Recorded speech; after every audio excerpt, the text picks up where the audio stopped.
Hello everyone, this is YouTubeBUDDY. In this video, we are going to discuss about the concept of loops in TypeScript. Not only TypeScript, loops are something which is used in every programming languages. Java, C, C++, Python, TypeScript, JavaScript, everywhere. But why we need loops? What is its functionality? In this video, we are going to discuss about that. What is a loop and why we need to use it? To understand it, we will discuss one example. Suppose you have a collection of objects. It may be in array format or some other formats as well.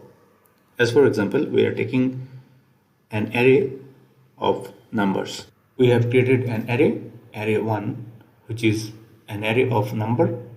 Inside that array, we have 5 number elements, 1, 2, 3, 4 and 5. Now, if I have a requirement to do some particular operation for each and every element of that array one by one. So in that case, what we are going to do? Say we need to print every element one by one in the console. How to get the value of each and every element of that array? Okay. So you have an array which is having 5 elements and index of an array starts from 0. So index of 1 is 0, index of 2 is 1, similarly index of number 5 is 4. So if I want to get the value of the first element of that array, that will be array 1 within square bracket 0. This will give me the value of 1, and array 1 within square bracket 4, it will give me the value of 5. So basically, to get one element of an array, we need to put the index of that element.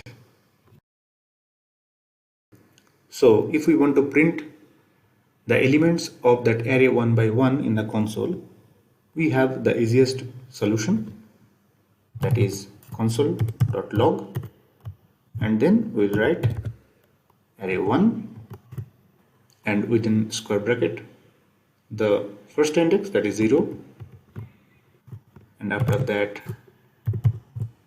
the second index, that is 1, like this.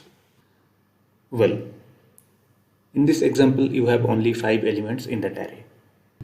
But in real-time application, you may have hundreds or thousands of elements in an array or a collection of objects. So in that case, are you going to write this console.log 100 times or 1000 times? Certainly not. In these cases, loops are there to help us. If you put your functionality inside a loop, the loop will take care of all the things.